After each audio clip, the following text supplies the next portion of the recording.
John chapter 19 verse 28 to 30.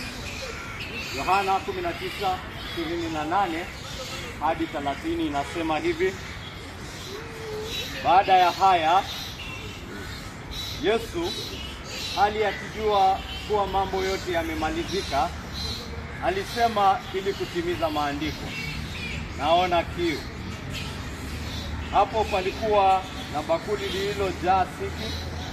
Kwa hiyo wakachovya sifongo kwenye hiyo siki, wakaiweka kwenye ufito wa mti wa hisopo, wakampelekea mdomoni. Baada ya kuionja hiyo siki, Yesu akasema, imekwisha. Akainamisha kichwa chake, akaitoa roho yake.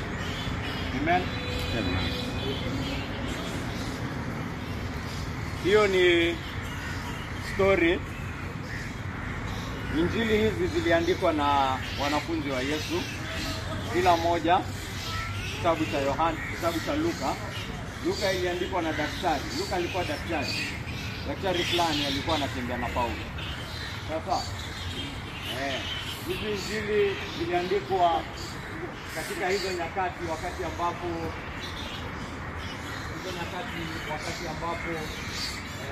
Yesu alikuwa anafanya kazi yake, na hakukuwa na mtu kama huyu ameonekana katika dunia. Baada ya kupaa kwake mbinguni, ikapasa kuwa na record. Wakristo wa kwanza waliona kwanza inapasa kuwa na record ya yale mambo Yesu alifanya kwa ajili ya huyu.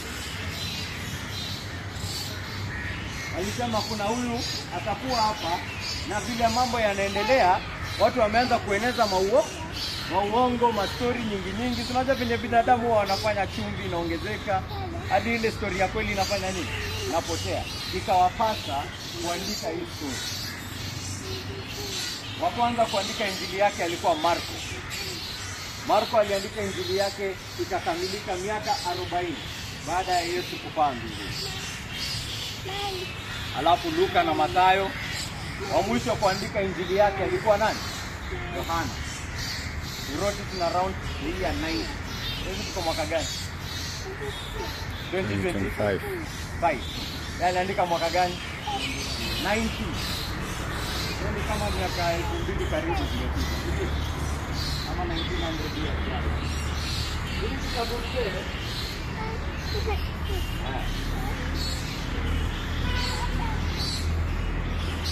hiyo ni karibu kupita miaka 50. Hiki kitabu cha Yohana kimetofautika sana na hizi injili nyingine, kwa sababu Yohana aliandika na style tofauti. Yeye ukisoma kitabu chake, hata vile wengine wanaanza wakiandika njia kama wanaeleza ubinadamu wa Yesu, alafu katika huo binadamu unaona uungu wake ukipitia pale. Kwa sababu Yesu imeandikwa alikuwa na asili mbili katika mtu mmoja. Yeye ni mwana wa Mungu wa milele. Kutoka milele hadi milele huyu Yesu alikuwa. Si ati aliumbwa, alikuwa tayari. Na ndio maana huki kitoto kinazaliwa na unaona malaika wanafanya nini? Wanamwimbia hosana. Unaona vile ambavyo kina Luka wanachukua hiyo mtindo. Wanaanza kusema kuna mtoto alizaliwa ambaye malaika wanafanya nini? Wanamwimbia hosana. Wameanza na ubinadamu wake. Katika huo ubinadamu unaona uungu wake uking'aa. Yohana alichukua approach tofauti. Yohana alianza na nini? Uungu wake. Yohana alianza na uungu wa Yesu Kristo. The Godhead of Jesus Christ. Ndio maana hata akianza, anaanza kwanza kwa kusema huyu neno alikuwa na Mungu, na huyu neno alikuwa Mungu. Huyu neno alikuwa Mungu, na huyu neno akachukua mwili na tukamuona na tukaona utukufu wake, na utukufu wake ulikuwa kama kwamba mwana wa Mungu.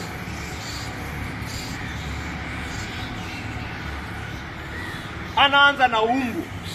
Anaandika hata ukisoma kitabu chake, hao wengine wamejaza story, parables, lakini Yohana zake ni conversations. Yaani conversations ambazo Yesu alikuwa na watu. Mazungumzo ambayo alikuwa na watu ambayo katika hayo mazungumzo inaonekana waziwazi huyu ni Mungu anaongea. Anataka uone hivyo.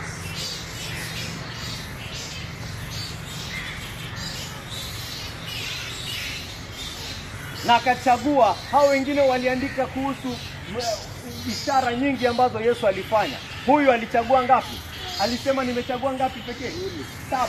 Hizi ni 7, mbili hizi. Aliandika ishara 7 peke yake. Akasema hizi 7 nimezichukua ili mpate kujua kwamba Yesu ni Bwana wa Mungu. Ili mpate kuamini. Alichagua 7 peke yake.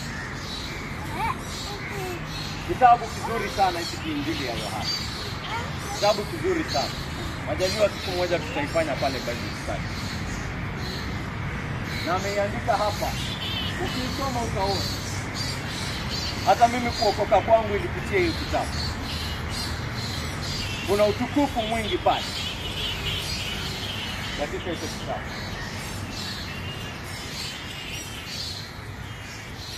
Hapa tunapata akitupa hadithi ya kufa kwa Yesu. Alivyokufa pale msalabani. Gospel according to John. Yesu Kristo kulingana na Yohana. Kutoka zile injili ziliandikwa hizo wakati. Injili ziliandikwa nyingi sana. Wengi sana walikuwa wanaandika kuhusu Yesu. Lakini wale wa Kristo wa kwanza walichagua ngapi? 4. Na hizi 4 ndio ziliwekwa hapa. Zile ambazo ziliandikwa na wanafunzi wa Yesu na zile ambayo wanafunzi wa Yesu walikuwa wamekubaliana nayo kwamba ni kweli, ambayo ni ya Luka. We have our canon here. Lakini utasikia kitu na gospel according to Judas. Gospel according utazisikia ati zipo.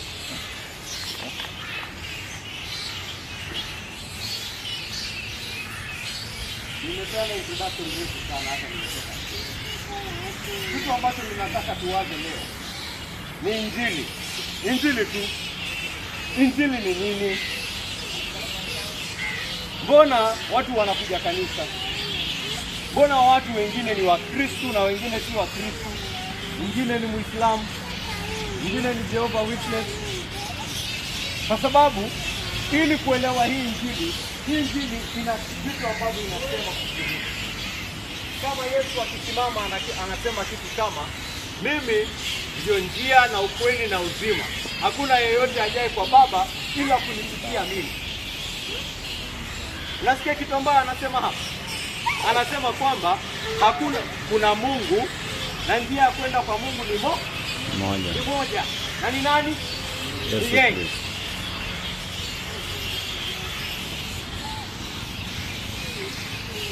Kwa hivyo ni muhimu sana kuelewa hii Injili. Sababu hii Injili ina vitu ambavyo ina claim about itself. Kuna vitu inasema kujihusu. Na kama haya mambo ni kweli, basi hii Injili kila mtu anafaa kusikia. Awe nani.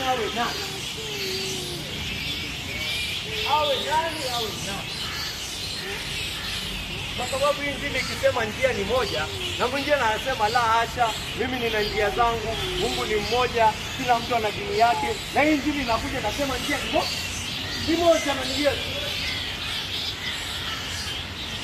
Utafanya vipi hapo? Nienda Yesu ameshinda ama nini? Ama anaongea mambo ya juu kusema? Ama alikuwa anadanganya watu? Ama basi kama alikuwa anajua kitu anasema, basi akisema njia ni yeye na ni yeye pekee vile ambavyo alisema. Kumaanisha yeyote ambaye atakuja kwa Mungu na si kupitia huyu Yesu amefanya nini? Amepotea. Hii Injili inasema ina kipawa cha kugeuza mioyo ya watu. Hiyo ni kusema tukiangalia hii dunia, tuone zile shida ambazo zinaendelea huku nyingi kwa nyingi. Na hii Injili inakuja inasema ninajua shida ni gani, ninajua shida iko wapi, shida ni dhambi, na ndio hivi tunaponyesha dhambi. Hivi ndio dhambi inaponyesha, na njia ni moja. Hiyo ni kumaanisha hii injili inasema mimi ndio dawa yako wewe, mimi ndio dawa ya jamii, mimi ndio dawa ya ulimwengu. Hiyo ndio kitu injili inasema kujihusu. Inasema bila mimi mtajaribu kila kitu lakini mtashindwa. Bila mimi utatafuta furaha wewe kwa ndani mwako, utatafuta upate pesa, upate nini, upate yote unayotafuta lakini utashindwa. Bila mimi mtajaribu kuponya hii Kenya na ufisadi, mtajaribu kuponya hii Kenya na mauaji na wizi na mambo yote ya uhalifu, mtajaribu lakini mtafanya nini? Mtashindwa. Injili inasema hivyo kujihusu. Inasema mkitaka kupigana na haya mambo yote, dawa ni moja na ni mimi. Injili inasema hivyo kujihusu. Sisema mutapeleka hapo dini za kila aina, mutapeleka pale ati watu wafunge mwezi mzima, mutapeleka pale watu waende kusali mara 5 kwa siku, mutaenda kufanya hiyo yote, lakini mtafanya nini? Mutashindwa na Bwana. Injili inasema hivyo kuhusu. Inasema kama ni watu mnataka kupambana nayo, dawa ni moja na ni mimi.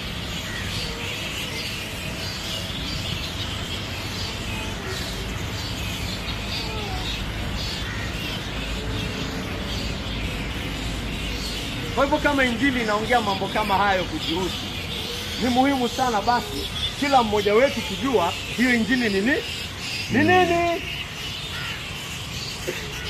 Umekuja hapa, watu wengine wanakuja pale Bible study, ama tunapanga hapa kujadiliana, ama tunaenda pale kula, hapo anakuja ananiambia hata Mungu ni mmoja. Akiongea kuhusu dini zingine, sisi sote tunaabudu Mungu ni yule mmoja. Vile wewe ni Mkristo, mimi ni Muislamu, lakini sote tunaabudu Mungu mmoja. Wewe si Mkristo. Huyo anafikiria yeye ni Mkristo lakini hakuna Ukristo anajua. Anafikiri Kristo ni kwenda kanisa.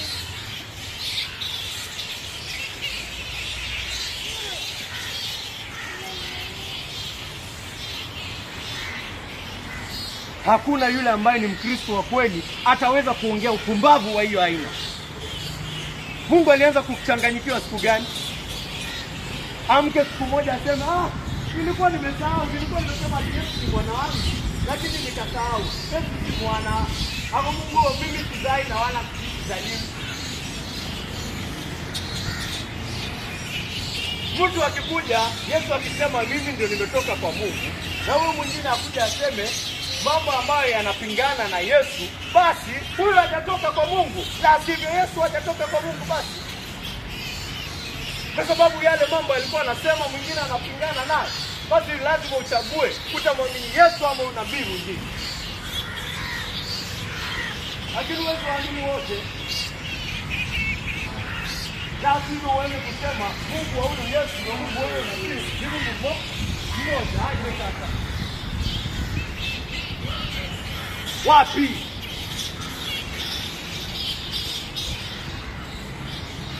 Yeyote ambaye ana maoni kama hayo inakuwa anajionyesha kwamba hakuna Ukristo anajua.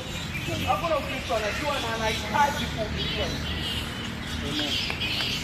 Anahitaji kuambiwa injili. Yeye na yule wa dini nyingine wote wako sawa katika kuhitaji injili. Wanahitaji injili wote.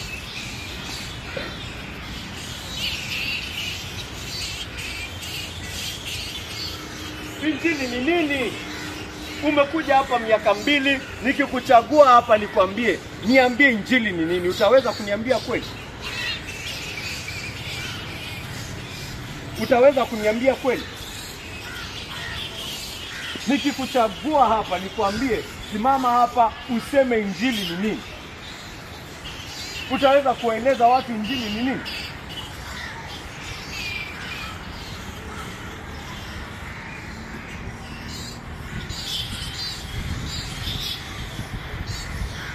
injili inaanza kuwa kabisa na Mungu ndiye. Lakini ukianza kuhubiri injili kwa mtu ambaye haiamini na akose kukuwa uncomfortable kidogo, hakuna injili umemwambia hapo. Because the gospel is very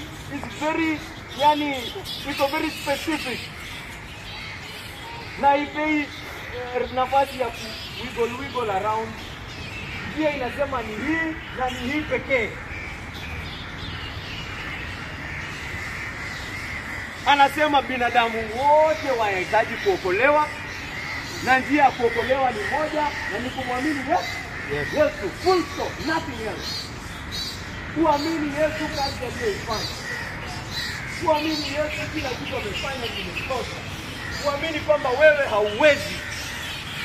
Kuamini kwamba wewe ni mwenye dhambi, umepotea, hauwezi kusimama mbele ya Mungu, na njia pekee unaweza kuokoka, kwanza wewe hakuna kitu unaweza fanya, ni kwamba uone Yesu amekufa kwa ajili yako. Hiyo ndio pekee unaweza fanya.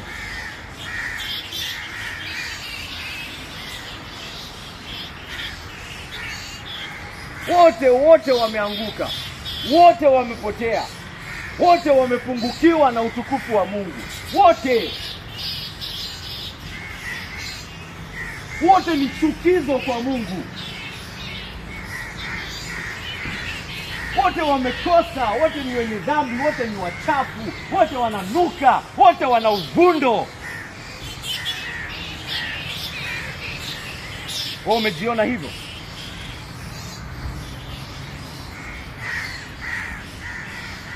Umejiona hivyo? Basi hauamini injili. Umejiona mwenye uvundo. Umekuwa chukizo kwako wewe mwenyewe.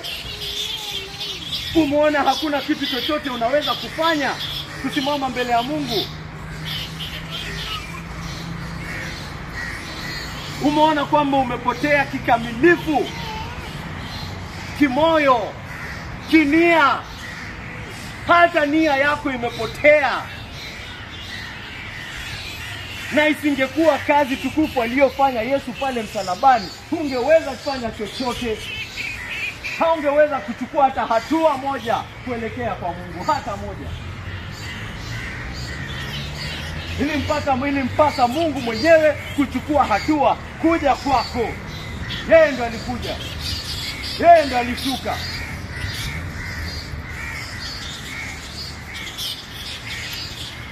Na sivyo wewe hakuna mahali ulikuwa unaenda. Wewe ulikuwa unaelekea wapi? Kuzimu.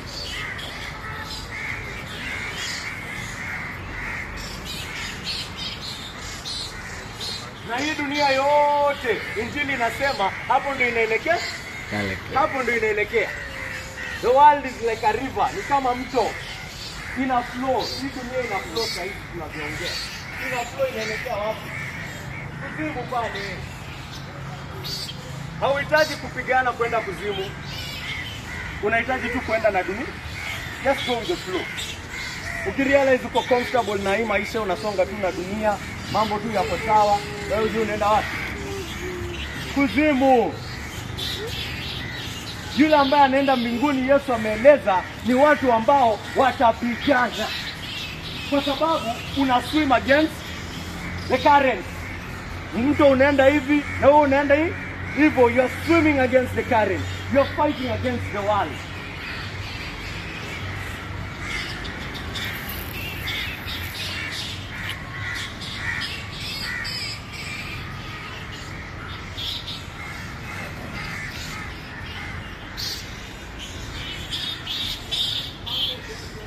Huyu mtu Yesu Kristo ni turning point katika sisi kujua injili ni nini. Ni turning point. Ndio maana imeandikwa katika hiyo John 3:16, kwa maana jinsi hii Mungu aliupenda ulimwengu hata akamtoa mwana wake wa pekee. Alimtoa ili ulimwengu usifanye nini? Usipotee, bali yeyote amwaminie apate uzima wa milele. Summary ya injili hiyo hapa. kumaanisha ulimwengu ulikuwa unafanya nini? Ulikuwa unapotea.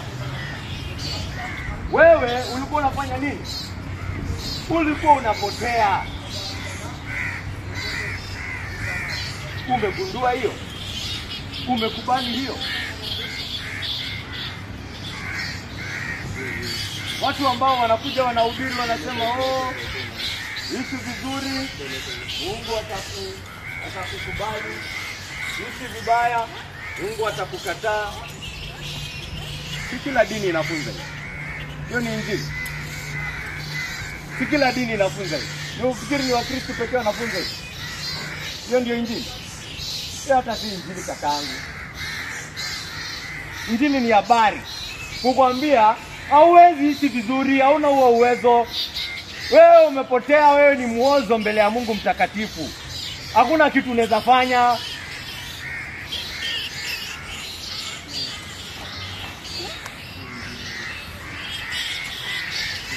Hakuna kitu unaweza fanya.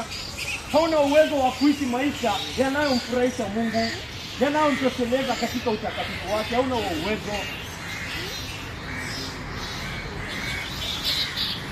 Na ndio maana akamtuma mwana wake ili afanye nini? Afe kwa ajili yako. Yale maisha ya haki ambayo ulikuwa unafaa kuishi, Yesu akaja na akaishi maisha ya haki kabisa, akamtii baba yake, akamtii hadi kufa. Akamtii kabisa. Maisha ya haki akafanya nini? Akatimiza. Kwa hivyo wewe unafanya nini? Unategemea haki ambayo alifanya. Kama aliishi maisha ya haki ya kutosha, basi hiyo ilikutosha wewe pia. Ndio maana tumeimba hiyo wimbo, anasema nikivikwa haki yake sina hofu mbele zake. Ni mimi nivikwe haki yake, nipewe haki yake, nivae kama nguo. Mimi mwenyewe haki yangu mimi mwenyewe sina. Ni haki ya Yesu ndio ninataka nivae, nivikwe hiyo. Na nikivaa hiyo haki ya Yesu, sina hofu mbele zake. Ninakuja mbele zake kama nimevaa nguo ya haki yake yeye mwenyewe. Niseme Mungu, nimekuja mbele yako si kwa matendo yangu mwenyewe, si kwa haki yangu mwenyewe, bali ile kazi ambayo mwana wako amefanya katika kukutii, akakufuata, akakutii, akachukua mwili, akafunza, akajidhihirisha, akajitolea kufa. Akaishi the perfect life. Hiyo ndio haki mimi ninavaa. Ameishi, ametimiza haki yangu. Lakini tena, hata kama umevikwa haki ya Yesu, kuna shida nyingine bado. Kwa sababu shida ni mbili. Shida ya kwanza ni wewe ni mchafu. Hiyo ndio shida ya kwanza. Shida ya kwanza ni wewe ni mtenda dhambi. Shida ya kwanza ni kwamba una tamaa rohoni mwako ambazo zinakuongoza. Shida ya kwanza ni moyo wako ni mchafu. Shida ya pili ni hauna haki sasa. Hiyo ndio shida ya pili. Kwa sababu ya dhambi zako, ya uchafu wako, maisha yako si maisha ya haki. Na zote zinahitajika. Unahitaji kuwa msafi na uishi maisha nzuri ya haki. Kwa hivyo kama Yesu ameishi maisha nzuri ya haki, amemtii Bwana baba yake hadi pale mwisho, na unasema nimevikwa haki yake, bado kuna shida moja inabaki, ambayo ni uchafu wako. Hata ukivikwa hiyo haki, wewe ni uchafu bado. Ni uchafu tena wapi?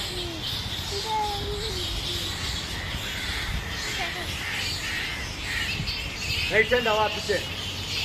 Yesu amekufa kwa ajili yako.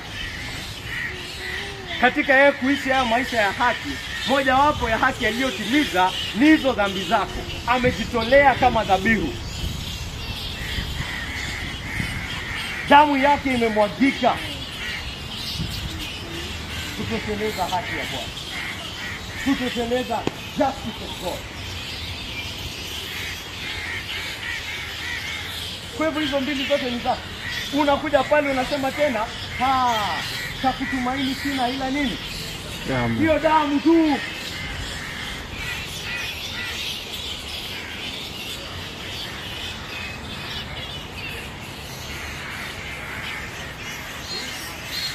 ni tamu sana. Hiyo ni wimbo, unaona ni wimbo imeandikwa katika Roho Mtakatifu.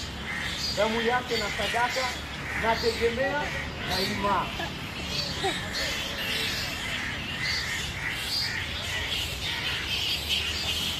Hiyo ndio nategemea inyote.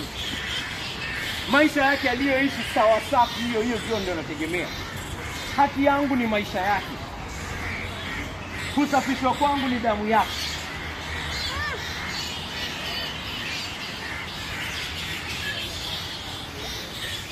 Yaani injili inakuja kwako kukuambia hakuna chochote unaweza fanya, lakini kazi itafanyika, imefanyika.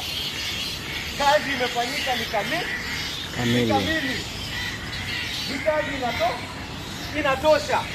Unaweza enda kwa Mungu kesho. Lazima uende kesho. Ama ungoje next year. Ukitaka kwenda kwa Mungu unaenda saa ngapi? Saa hii. Hakuna kuja kusema ati nimekuwa muuaji. Nimekuwa sijui mkora, nimekuwa mwizi, nimekuwa mzinzi. Sifai. My friend, hata kama ungekuwa vibaya hivyo tayari hata haufai. Hauwezi. Tayari haufai. Kwa hivyo hata wewe katika kuzidi katika hiyo dhambi, hata wewe kuoza na kuozeana, kitu ambacho kinafanya kuongeza utukufu wa huyu Mungu, kuokoa mtu aliyeoza kama wewe. Kuoza kwako unafanya kuonyesha utukufu wa neema ya Mungu, kuokoa muozo na kuileta ikakuwa fresh kupitia damu ya Yesu. Kwa hivyo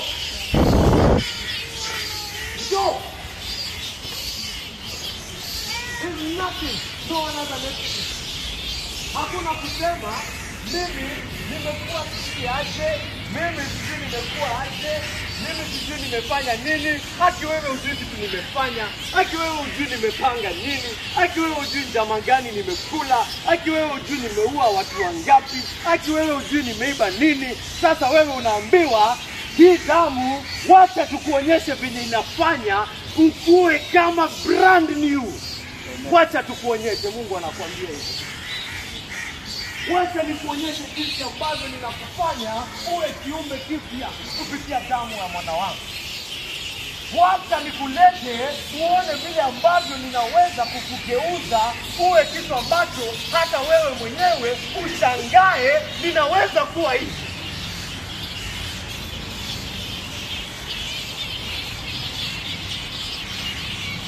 Hiyo ndio habari nzuri. Injili inamaanisha habari njema kwa wenye dhambi, kwa waliooza, kwa wachafu. Ni habari njema kwa wachafu kuambia hatutegemei wewe, tunategemea kazi iliyofanya nini? Iliyofanyika. Kazi iliyokwisha.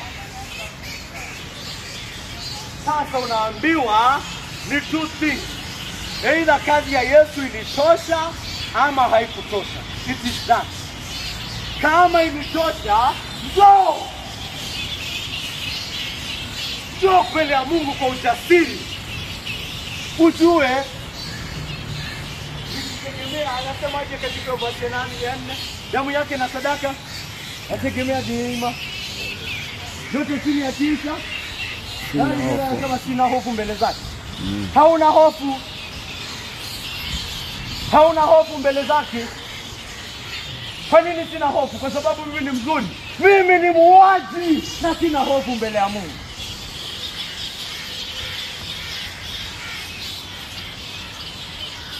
Mimi ni mzinzi na sina hofu mbele ya Mungu. Mimi ni muongo na sina hofu mbele ya Mungu. Mimi hata mwaka uliopita nilimtusi huyu Yesu na amenisafisha. Amenileta mbele yake. Maisha yangu yote nimekejeli huyu Yesu. Na niko mbele yake bila hofu. Itakuwaje? Mimi katili wa moyo, mimi katili wa roho, na ninaenda mbele ya Mungu bila hofu. Itakuwaje? Nimesafishwa kwa kazi ya Yesu.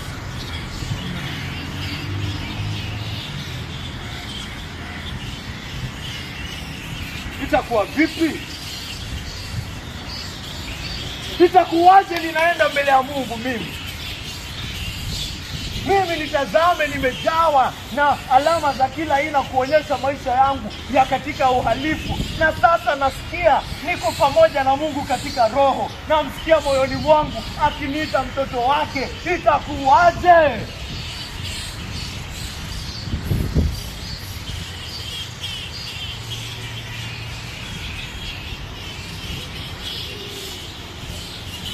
Injili ni kwa yule muovu kabisa, yule ambaye anajua yeye ndio umeoza kabisa. Injili ni kwako wewe sasa.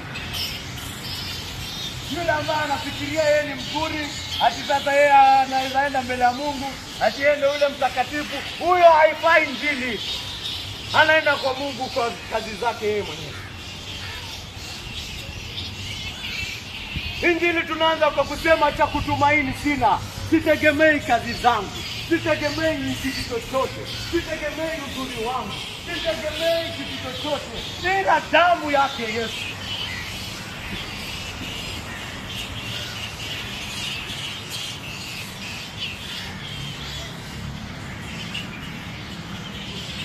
Hiyo ndio habari nzuri kwa mwenye dhambi. Hiyo ndio habari nzuri kwake, kwamba kazi imefanya nini? Kwamba kazi imefanya nini? Imekwisha. Hata amepaa mbinguni, hata ashashinda kifo. Kifo kishashindwa. Tunavyoketi hapa leo, kifo kimeshindwa, na kifo kinajua kimeshindwa, kwa sababu kuna yule aliyetoka pale na hata warudi pale. Kifo kinatambua leo, kinavyomaliza watu hadi leo, kinajua kwamba kimeshindwa, kwa sababu kuna yule jamaa ambaye kifo iliamua kummeza. Ole wake, kifo ilikuwa imemeza tumu. Ole wa kifo. Kifo kinalia, kifo kimekufa.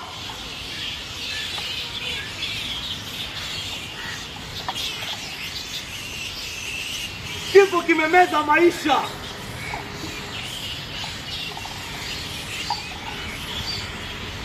Kimemeza maisha.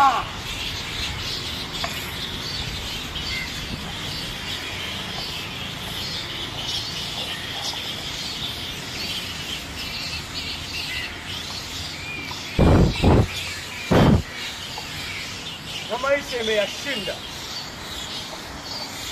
Maisha imeshinda kifo. Ametoka pale kwa kishindo. Ametoka pale na mwili wake. Aliyetoka pale alitoka na mwili. Alichukua samaki akala. Wengine wakasema, oh, tunaona ghost. Akamwambia, kuja hapa wewe Thomas, wewe. Weka mkono hapa, weka mkono ushike. Ujue ni mwili unashika.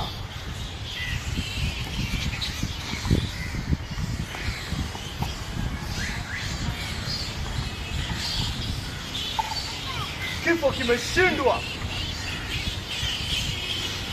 Na Paulo anatuhakikishia, kama yule roho ambaye alikuwa ndani ya huyu Kristo, ambaye alimfufua kutoka wafu, anaishi ndani yako, ukuwe na uhakika hata wewe hii mwili hatashindwa. Kama aliweza kuinua mwili wa Yesu, hii yako ndio atashindwa sasa. Anasema kama huyo roho ako ndani yako, uwe na uhakika hata wewe hakuna kifo unakufa.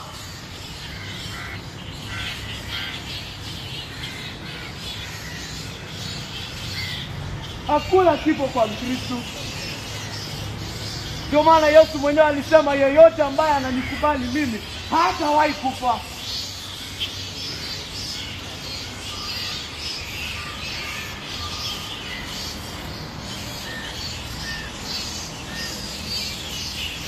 Ndio ndio injili. Ndio injili. Habari nzuri kwa wenzao. Wanapata kitu ambacho hawangeweza hata kununua. Hata angeishi maisha yake perfect kabisa, hawezi kununua kitu kama hiyo. Ni zawadi ambayo hata haifai. Hata afunge kuanzia leo hadi akupe, hawezi kununua kitu kama hiyo. Ni zawadi ambayo amepewa bure.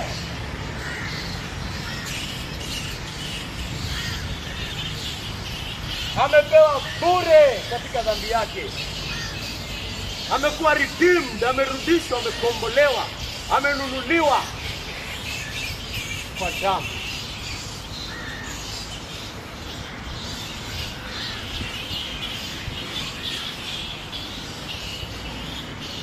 Unaona, Yesu akasema baada ya haya, Yesu hali akijua kuwa mambo yote yamemalizika. Alijua mambo yamefanya nini? Yamemalizika, amefanya kila kitu. Amefanya kila kitu. Hajaacha hata kitu moja.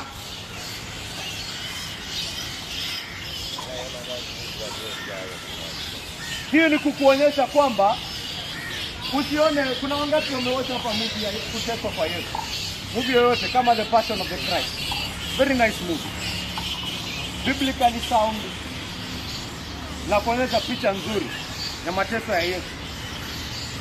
Ukimwona huyo Yesu pale katika hiyo movie pale, hiyo picha hiyo ambayo inakuwa pale, inaonekana ni kama kwamba ni wewe umeshikwa hapa na mapolisi wanakupiga wakikupeleka sela. Inaonekana hivi, ndio? Inaonekana ni kama kwamba wameshika mtu dhaifu. Alafu huyo mtu dhaifu hakuna kitu anaweza fanya. Mapolisi wamemkujia, wapolisi wakimkujia dhaifu na magari na manini. Ndio wale wasibaki wakushuni ama watu wafanye vinyanaka. Unaona mimi wanabdaka kwa. Wakikukujia hata hakuna kitu unaweza fanya. Umejipwa tu, unaenda tu. Wewe tu unaomba wakuonee huruma. Hiyo ndio kitu tu pekee uko nayo. Wanionee huruma wasinimalize. Unafikiri hiyo ndio picha ya Yesu kweli? Unafikiri Yesu alikuwa tu hata yetu anateseka tu, hakuna kitu anafanya? Ninapenda sana kurudia hii story ambayo Yohana alitupendia ya wanajeshi kuja kumshika Yesu. Mara ya kwanza walipokuja kumshika, walirudi bila mfungwa wao. Walitumwa na wakarudi bila mfungwa. Wakati mtumwa alikuwa amekishika kwa kesi, alikuwa pale tu akifunga. Yerusalemu katikati, mbele ya kila mtu. Wanajeshi wakaja pale, wakamsikia akifunga, wakasema huyu hatuwezi kushika. Walirudi kwa waliowatuma, wakamwambia nimepeleka wapi? Yuko wapi? Wakasema nini? My friend, wacha nikwambie, no man ever speak like that man. Hakuna mtu anaongea kama huyo mtu. Hao ni wanajeshi. Wanajeshi wanakiri kwamba huyo mtu mamlaka ambaye anaongea naye. Hakuna mtu anaongea hivyo. Wamekuja pale na mamlaka ya waliowatuma, wamekuja pale na silaha zao, wanasikia huyu Yesu ako na army, na wanashindwa kufanya nini? Wanashindwa kumshika. Wanadhani wanajeshi wamegeuka. Wanajeshi wa hiyo mwaka ni wanajeshi tu kwa leo. Wanajeshi hata wakikuja hapa hata watu wakoe milioni, wakwambia kutafute wewe. Mtu wako trained na ako na silaha zake. Wanajua venye watakontrol the crowd. Si ni mtu mmoja tu wamekujia. Si kupita tu na yeye. Na tuende hivi wengine wakija. Hata wajenda wajajaribu walienda tu pale wakafanya nini? Walisikia tu akihubiri. Walisikia tu akifunza. Wakasema hakuna mtu anaongea kama huyo.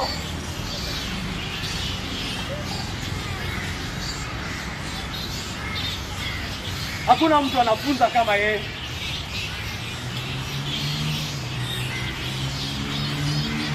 Mara ya pili wao kwenda kumshika ile siku ya kusulubishwa kwake.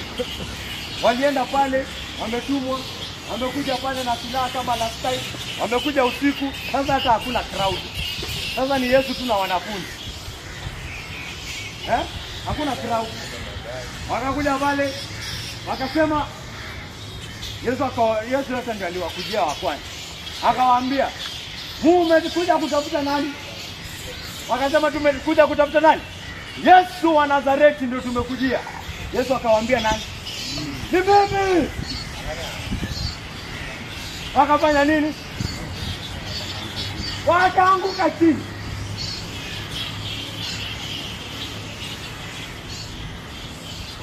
Wewe wanajeshi wakuja kutafuta usiku useme ni mimi, watakufanyani? Ndio wanapita na wewe style nyingine hujaiona. Lakini wewe waenda pale wajaribu mimi. Wewe kijana wangu utapigwa vibaya sana. Atapita na wewe. Lakini Yesu anawaambia nini? Na katika hayo mamlaka wanafanya nini? Wanaanguka na silaha zao. Wanafunzi wake wametoa silaha zao, wameanza kupigana. Huyu Simoni Petro amemkata mtu masikio. Yesu akaponya huyo mtu, akamwambia Simoni Petro, "Simoni kakaangu, sasa wewe unafikiri sina mamlaka ya kuita wanajeshi wa malaika waje wadili na hii situation? Unafikiri sina uwezo wa kuita malaika maelfu na maelfu wapinipiganie sasa hivi? Ndio unatoa sword yako. Rudisha hiyo sword. Nina mamlaka ya kutoka katika ilani hata. Na inaonekana wazi katika mimi kuongea tu. Katika mimi kuongea tu binadamu wanatetemeka. Na malaika je? Waliokuwa wakinisifu mimi nikiwa ningali mtoto, hata sijaanza kuongea wametoka wakiimba hosana. Na sasa nikifungua mdomo wangu niwaambie mali zao maaskari, watafanya nini?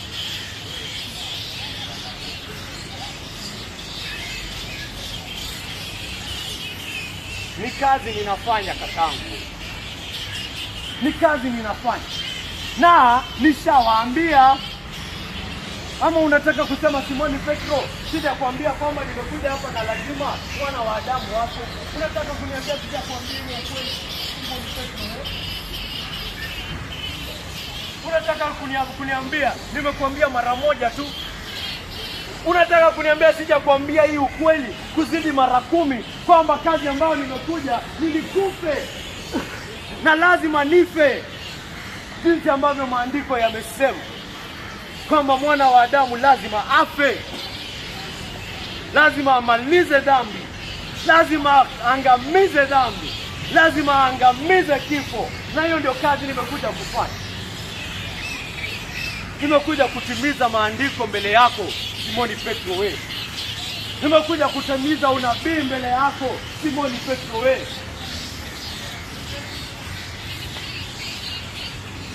Hakuna anayechukua maisha yangu Simoni Petro wewe. Rudisha upanga wako. Hakuna anayechukua maisha yangu. Ninafanya nini? Ninayatoa. I am giving it up. Kwa hivyo katika Yesu kupigwa, kila hatua ambayo anachukua si kuteswa tu kama wewe venye unateseka. Pia ni yeye kufanya nini? Anajitolea. Anajitolea kupigwa. Anajitolea kutusiwa. Anajitolea kumotemewa maji. Anajitolea kukemewa na kupigwa mangumi na mateke. Angetaka hayo yote yasimame wakati wowote, angeyasimamisha. Wakimtusi pale msalabani, jiokoe, angejiokoa. Lakini alisema nitamtii Mungu hadi kufa. Hata kufa kwake ilikuwa an active thing. Hata kufa kwake si ati alikufa juu aliishiwa nguvu. Alimaliza kazi, ndio akasema nini hapa tumesoma? Akasema imekwisha. Na hata wakati alipogundua yamekwisha, ili kutimiza maandiko, akasema nina kiu.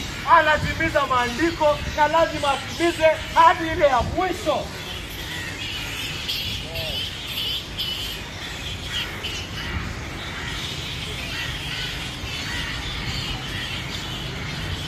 Atatimiza maandiko yote, atajitolea, atakufa. Na vile ambavyo amesema, maandiko yamesema nitafufuka, na hakika ikuwa na uhakika. Nina mamlaka ya kujitolea kufa, alisema, na nina mamlaka ya kuchukua huu mwili tena, na nitafanya hivyo.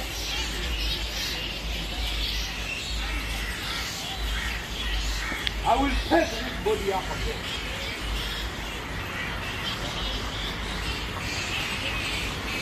Nitachukua huu mwili.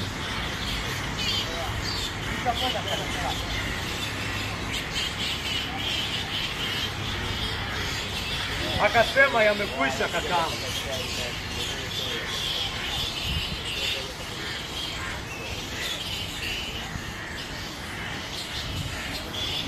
Kwa hivyo anakusudi katika kila kitu anachofanya. Anakusudi katika kupigwa ngumi. Anakusudi katika kupigwa teke. Anakusudi katika kuvunjwa tagi ya miba. Haya mambo hayamfanyiki tu.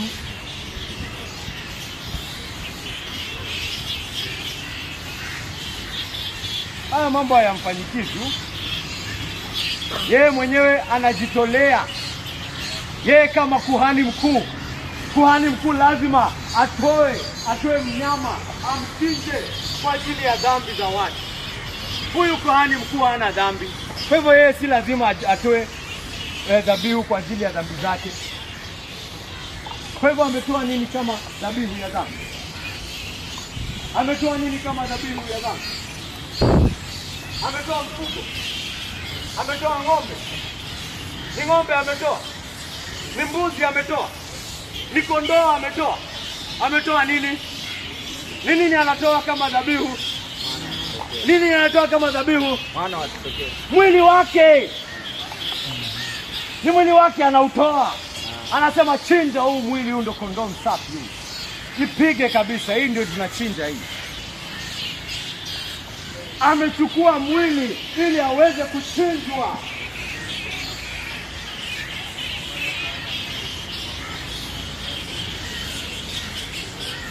Anapotenda mbele ya Mungu katika hekalu ya kweli, damu ambayo analeta ni damu yake. Anapomlilia Mungu kwa ajili yako, anasema Mungu, musamehe kwa sababu nimemtakasa huyu kwa damu yangu.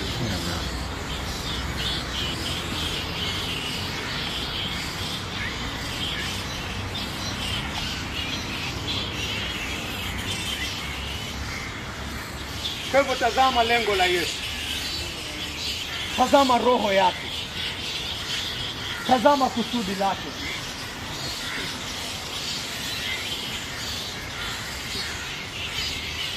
Kuna matukio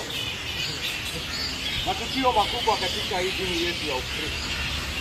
Kuzaliwa kwa Yesu, kufa kwa Yesu, siku ya Pentekoste. Haya ni matukio ambayo ni muhimu tusikumbuke, kwa sababu ni msingi wa dini.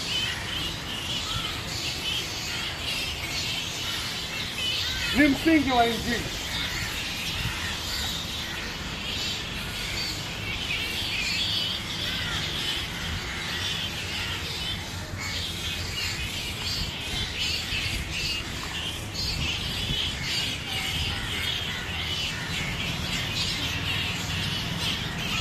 Na kwa sasa Good Friday ni next month, April 18.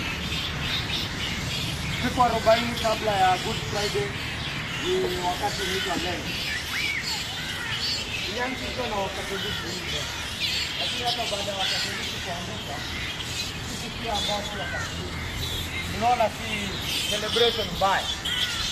Tunachukua siku kadhaa kabla ya kukumbuka hiyo siku ya Good Friday, ili tujitayarishe kiakili kukumbuka kitu cha msingi kabisa katika hii dini yetu. Kitu ambacho unajua ukiona Ukristo sana kuangalia nini? Ni msalaba. Unajua ni kitu cha kushtua kabisa. Unajua sasa hivi haikishitui kwa sababu watu hawasulubishi siku hizi. Msalaba ilikuwa chombo cha aibu. Msalaba ilikuwa chombo cha aibu maishani. Ilikuwa chombo cha laana. Kwa hivyo wale Wakristo wa kwanza kusimama na furaha yao, kujivunia kwao ni katika chombo cha aibu. Ilikuwa ni kitu cha kustaajabisha kabisa. Watu waliokuwa wanasulubishwa ni wezi sugu, majambazi, wabakaji, yani wale watu ambao jamii imeshindwa kupambana nao. Watu waliooza ndio walikuwa wanawekwa pale. Yani yule mtu ambaye umempeleka jela, umejaribu kufanya nini, umejaribu yote, umeshindwa, mnamwaibisha pale. Ni aibu, ni uchungu. Ilikuwa kitu mbaya sana. Sasa unapata kuna watu ambao wanasema Mungu wetu, kiongozi wetu, furaha yetu, chanzo chetu tunajivunia katika msalaba wake. Hiyo ndio furaha yetu sisi. Wanafurahia katika chombo cha aibu, chombo cha kukejeliwa. Ni kitu cha kufanya nini? Kustaajabisha. Ni kama vile Saddam Hussein. Saddam Hussein mliona venye aliaibishwa mbele ya dunia nzima. Alifanya nini? Alinyongwa mbele ya dunia mzima. Upate sasa kuna watu tunasema furaha yetu sisi, mwokozi wetu ni yule mwenye alifanya nini? Alinyongwa mbele ya dunia nzima ione. Aibu kubwa. Watu wanajawa na furaha, wanakaa ni kama wameshinda. Wewe huwezi ona staajabu la msalaba. Sisi watu wanavaa msalaba kama necklace. Wanaona ni kama chombo cha urembo. Hiyo ni chombo cha kifo, my friend. Na kivunio chetu kiko hapa. Hiyo ni chombo cha kuaibisha watu. Chombo cha hukumu kali sana. Na hiyo ndio furaha ya Wakristo. Kwa sababu hukumu yetu iko pale, aibu yetu iko pale. Mkubwa wetu alibeba yote pale na akasema yamekwisha. Laana yetu iko pale. Sasa hakuna laana juu ya Mkristo. Hukumu yetu iko pale. Kwa hivyo sasa hakuna hukumu kwa yeyote aliye ndani ya Kristo. Ndio maana msalaba wa Yesu ni mtamu sana kwa Mkristo.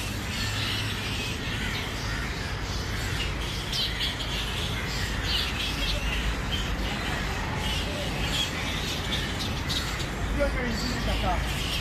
Kujua kwamba kupitia msalaba ni ishara, ni dhihirisho kwako kwamba Mungu anakupenda. Hadi akamtuma mwana wake wa pekee anayempenda, akasulubishwa pale, akaitishwa, akatufiwa, akachomwa, akafanyiwa yote ili wewe ujue kwamba sasa hakuna laana juu yako, hakuna hukumu juu yako, kwa sababu umemwamini Yesu. Sema mwamini katamu. Kama umekejeli, umedharau pendo la Mungu, umedharau pendo la Mungu kwako, umeona kwamba unajua zaidi, ninajua njia nyingine, sitakudamu ya mwana wa Mungu, ninajua venye nitafanya nini.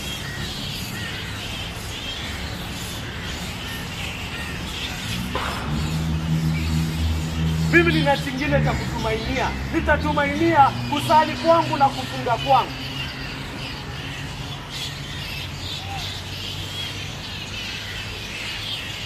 Nitatumainia matendo yangu mazuri yatazidi kuliko yale mabaya.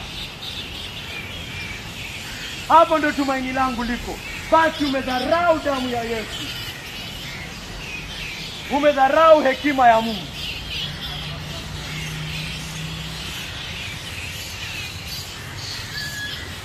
Aliyomwamini tazama na uone kusudi la Yesu. Ujue hangefanya hiyo kazi kama hafanyi kazi safi.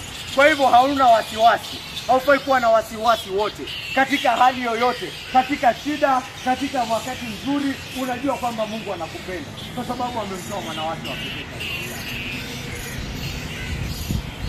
Na ni kwa sababu ya hiyo msalaba pia ndio hatufai kuwa na amani yoyote na dhambi.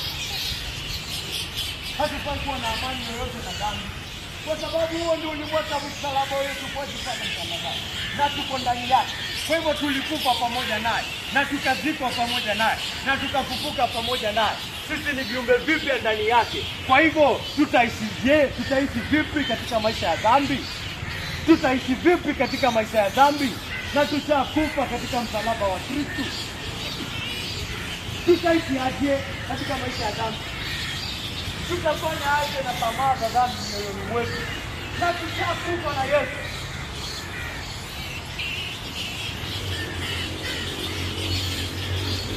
Tutapigana na tamaa zote za dunia.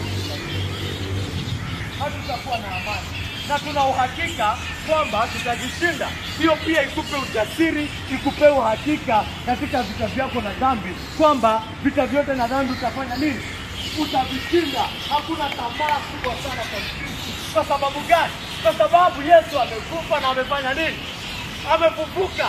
Kama kungekuwa na tamaa ambayo ni kubwa sana kuliko Yesu, angekuwa wapi?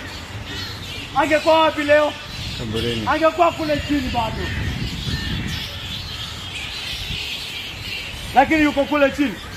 Ako mbinguni, amepaa kupanda na Baba, na uko ndani yake. Kwa hivyo kama uko ndani ya Yesu, hakuna tamaa kubwa ambayo inaweza kukuweza kabisa. Haiko kama uko ndani ya Yesu. Wengi wanasema, nimekuwa nikipigana na uzinzi maisha yangu yote. Nimekuwa nikipigana na wizi maisha yangu yote. Nimekuwa nikipigana na tamaa ya pesa maisha yangu yote. Nimekuwa nikipigana na ukatili moyoni maisha yangu yote. Na nimejaribu njia zote. Nimefunga. Nimepewa sheria za kila aina. Nimejipiga. Nimefanya nini? Nimefanya kila kitu. Lakini bado, baada ya wiki mbili, baada ya miezi mbili, baada ya miezi 6, ninajipata nimerudi tu pale. Nimepigana na ulevi.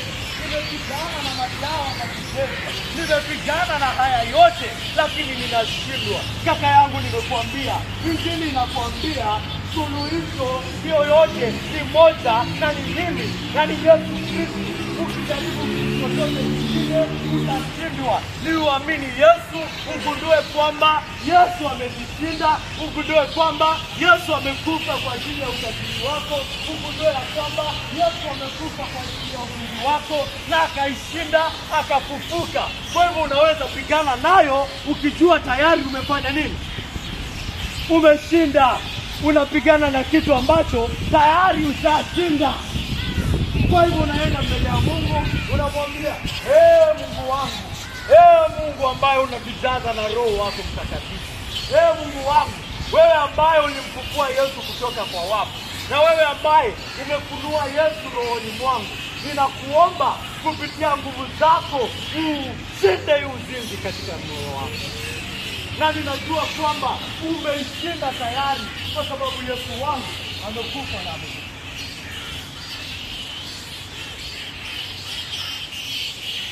Hiyo ndio njia ya kushinda tamaa.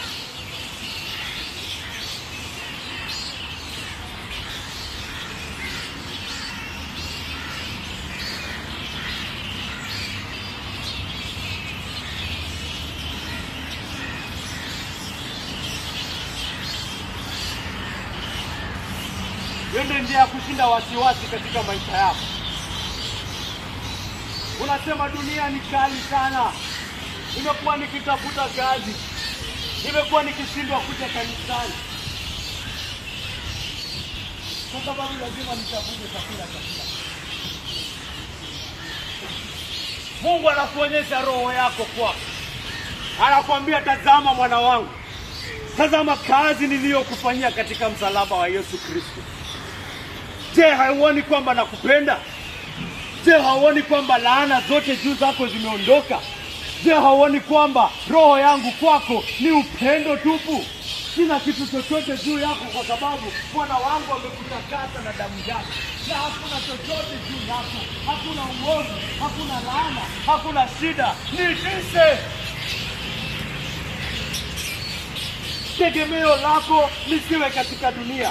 Tegemeo lako lisiwe katika rafiki zako. Tegemeo lako lisiwe katika bosi wako. La sivyo, huyo ndiye atakuongoza. Tegemeo lako liwe katika mimi Mungu wako ambaye nimemtoa mwana wangu ili upate kuwa maisha. Niitishe uone kama sitakujibu. Mimi nakupigania. Mimi ndio Mungu wako. Mimi ndio baba yako. Mimi ndio nakupenda. Na mimi nina mamlaka yote juu ya dunia.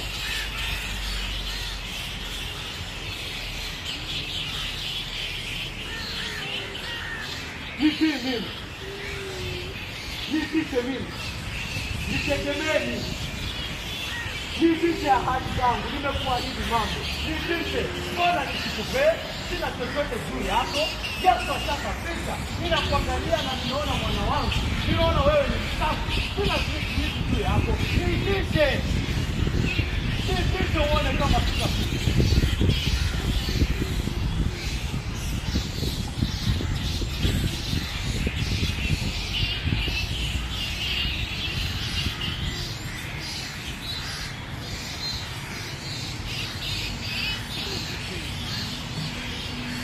Ni wokovu dhabiti. Ujue ni wokovu dhabiti ambao umeshuhudiwa na manabii wa kila aina. Kwa hivyo usitikisike na yeyote. Usitikisike na yeyote. Watu wanakuja wanakuambia watu wameshuhudia. Watu kadha wakaanza kupitia njia kadha wakaanza. Na Yesu alikuja akatimiza hayo maandiko yote. Sio kama uone hiyo ni kitu crazy sana.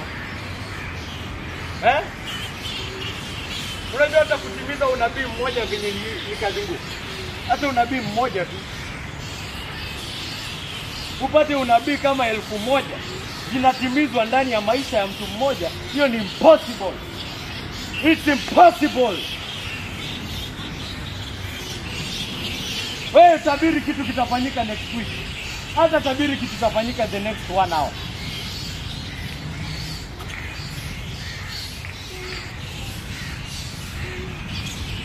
Maisha ya Yesu haeleweki. Jinsi ambavyo ametimiza haya maandiko ni njia ambayo haieleweki.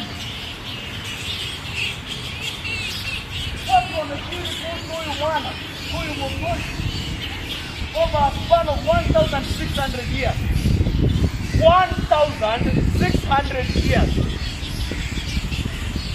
Mmoja anakuja anasema atazaliwa Bethlehemu.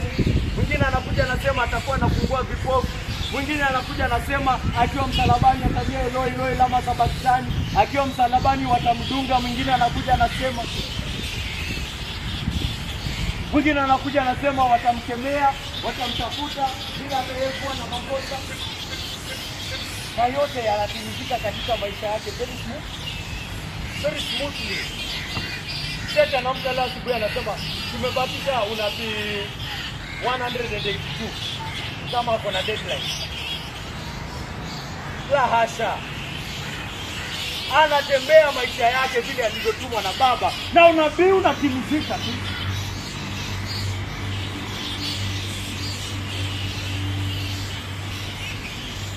Ni wokovu imara. Na hata baada ya manabii kutimiza, wale ambao walitumwa kuendeleza hiyo, Mungu aliendelea kushuhudia kupitia kwao. Na anazidi kushuhudia hadi leo. Wale wako kakaangu, kama umemwacha huyu Yesu. Wale wako kama umekubali kudanganywa na Yesu. Kakaangu ndio kanisani, lazima utakuwa. Kakaangu, soma Biblia yako, la sivyo utadanganywa na dunia. Na kuhakikishia, hii dunia ni kama mto. Kama haupigani nayo, unaenda na the flow. Trust me. If you are not fighting against it, you are doing what? You are flowing with it. Na njia ya pekee ya kupigana na hiyo current ya dunia ni nini? Ni Biblia pekee. Hii pekee ndio inakupa msimamo ambayo haiendani na dunia kabisa.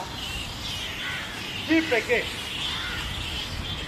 Usiposoma hii Biblia yako, usipokuja kanisani, unasema kuna mambo muhimu zaidi pale nje ya kufanya. My friend, trust me. Utaenda na hiyo flow.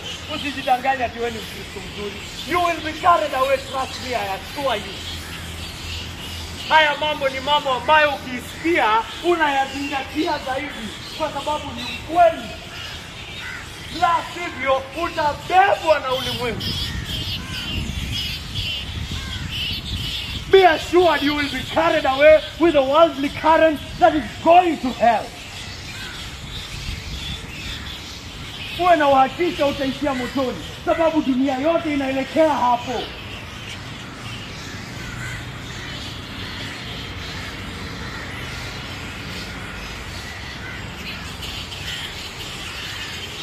Usipozingatia haya maneno, usipoamka asubuhi unataka kurefresh your mind, ukumbuke niko safe kwa sababu ya Yesu. Mungu ananipigania kwa sababu ya Yesu. Mungu ananipenda, yeye ni baba yangu kwa sababu ya Yesu. Usipojikumbusha haya mambo kila siku kwa sababu utabebwa na dunia. Na kuhakikishia leo, usiposoma Biblia yako, usipokuja kanisani ili kujikumbusha na kuabudu na wenzako ambao wanapigana na dunia, kupigane pamoja, utabebwa na mto wa ulimwengu. Na kuhakikishia leo,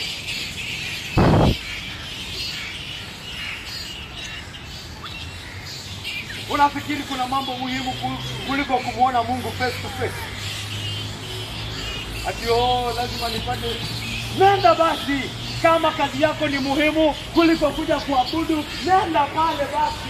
Utaniambia wakati utapobebwa na ulimwengu. Heri upoteze dunia nzima lakini usipoteze roho yako.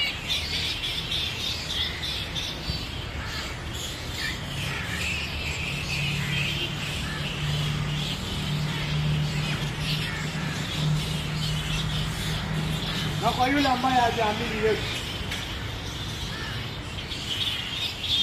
ni tumaini langu kwamba nimekuwa nikihubiri haya maneno kwa Mungu, kwamba Roho wake amekuwa akikuzungumza na wewe, amekuwa akikukusale pale kwa hiyo Roho, amekuwa akikufunua pale uone nuru ya Yesu, uone kitu ambacho unadharau, uone kwamba unadharau pendo la Mungu, uone kwamba unadharau huruma ya Mungu, uone kwamba unadharau neema ya Mungu, rehema zake kwako. Uone kile kitu ambacho unadharau na ujawe na hofu kwa sababu umemkataa Bwana. Ujawe na hofu, utetemeke, na ujue ya kwamba injili ni kwako wewe mwenye dhambi. Usiseme chochote kaka yangu na kusikia. Tutakwambia injili ni kwa watu waliooza. Hakuna kusema tio lazima nifanye hivi ndio nikubariki. Hapana, nakutumaini sina. Hakuna kitu unaweza fanya. Wewe mfanya nini? Tazama Yesu. Angalia kazi aliyofanya. Tazama hiyo kazi aliyofanya. Analyze it, evaluate it, see it and see that it is a complete work. Iangalie uone kwamba ni kazi safi. Ichambue uone kwamba ni kazi kamilifu. Uone kwamba kwa sababu hiyo kazi Mungu anakukubali. Si lazima, hakuna kitu unaweza fanya, hakuna kitu unaweza fanya. Usijaribu kuongeza, usijaribu kupunguza. Wewe angalia hiyo kazi, useme Mungu wangu wewe, kazi uliyofanya katika Yesu Kristo inatosha. Nikubali yeye Mungu wangu leo. Nikubali Mungu wangu sasa hivi, si kwa sababu ya kitu yoyote. Mimi naungama kwamba mimi ni muongo. Mimi naungama kwamba mimi nimepotea. Ninapoona utakatifu wako, ninaposikia neno lako, ninatetemeka moyoni mwangu. Ninapata kwamba ninahofia roho yangu. Ninapata kwamba Mungu Baba, nina wasiwasi mkuu. Mungu wangu, nakuomba unikubali leo, si kwa sababu ya kitu chochote, kwa sababu hata sina kitu chochote cha kupeana. Sina kitu chochote cha kukupa. Sina kitu chochote naweza fanya Baba yangu. Nikubali leo kwa sababu ya Yesu.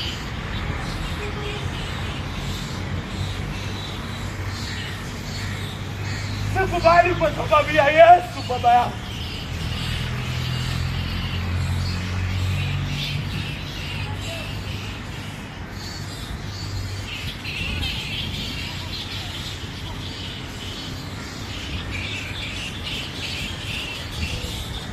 Hakuna ajaye ambaye nitamkujilia nitakao. Asema Yesu. Hakuna atakaye kuja ambaye nitamkataa. Neno lake litahukumiwa hiyo siku, litaonyesha kwa imara hiyo siku. Kwamba kuna mwenye alikuja na Yesu akasema huyo sitaki. Njoo kwake leo. Anabisha langoni, fungua.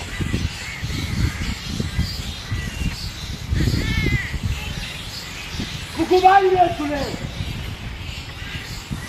Mwamini Yesu leo. Mwamini Yesu leo.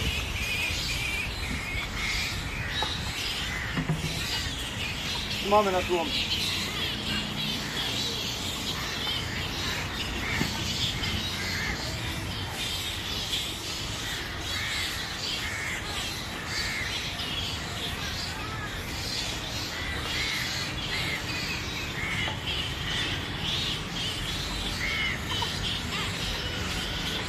Kutumaini sina, damu yake Yesu, ina wema wa kutosha, dhambi zangu kuziosha.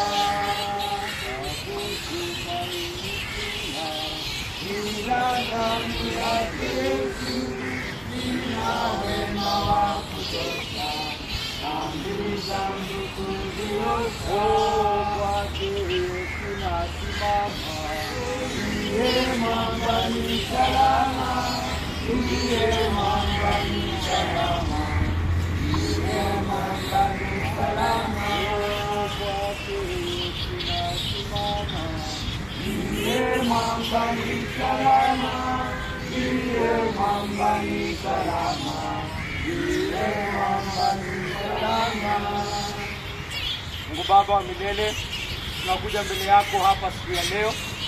Tunakushukuru Mungu Baba kwa sababu ya kazi tukufu ambayo unafanya katika hii kanisa letu Baba yangu.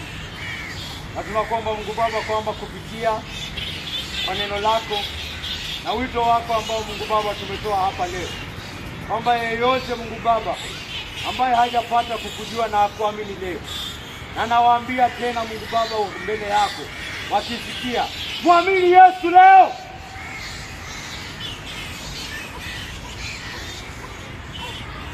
Nawadilia Mungu Baba kulingana na mapenzi yako Baba yangu. Nawaita Mungu Baba kulingana na amri yako, kulingana na wito ambao umetoa pale msalabani, kwamba wote na wamwamini Yesu, kwa sababu yeye pekee ndiye njia na yeye ndiye uzima, na hakuna ajaye kwako Baba yangu ila kwake yeye. Kwa sababu Yesu amesema ukweli Mungu Baba, tunatazama na tunaona wengi sana ambao hawamwamini. Tunawatazama na tunaona wengi sana ambao hawamwamini huyu Yesu. Wengi wanakataa uungu wake. Wengi wanakataa kwamba yeye ni mwana wako. Wengi wanakataa ukweli wake. Wanamwamini Yesu ambaye si Yesu kabisa. Na wengi ambao wanamkataa kabisa. Mungu Baba, na uwaokoe. Waokoe kulingana na mapenzi yako. Waonyeshe utamu wa Injili. Waonyeshe kipawa cha Injili, cha kuokoa, cha kuwaleta waovu, cha kuwasafisha, cha kuwaleta mbele yako. Ili Mungu Baba na wakujue. Wajue kwamba sote hatuna chochote cha kujivunia. Hatuna chochote cha kujigamba Mungu Baba, ila neema yako ambayo umetuonyesha katika Yesu Kristo Bwana wetu. Tunakushukuru Bwana wangu na tunakushukuru. Tunapoendelea na siku na wiki yetu Mungu Baba, tunakuomba Mungu wangu kwamba utazidi kutembea nasi, utazidi kujionyesha katika maisha yetu.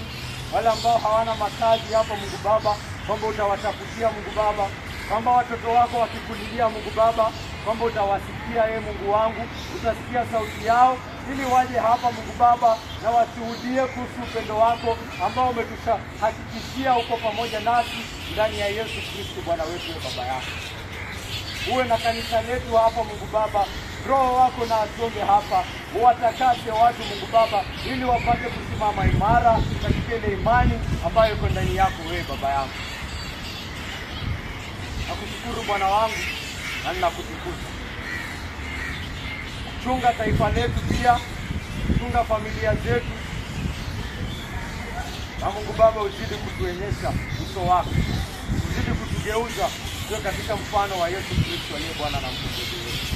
Mengi ambayo sijaomba Mungu Baba, wewe Mungu Baba wajua yote, na utujalie Mungu Baba kulingana na mapenzi yako. Naomba haya yote nikiamini jina tukufu la Yesu Kristo aliye Bwana na Mkombozi wetu. Amen. Amen.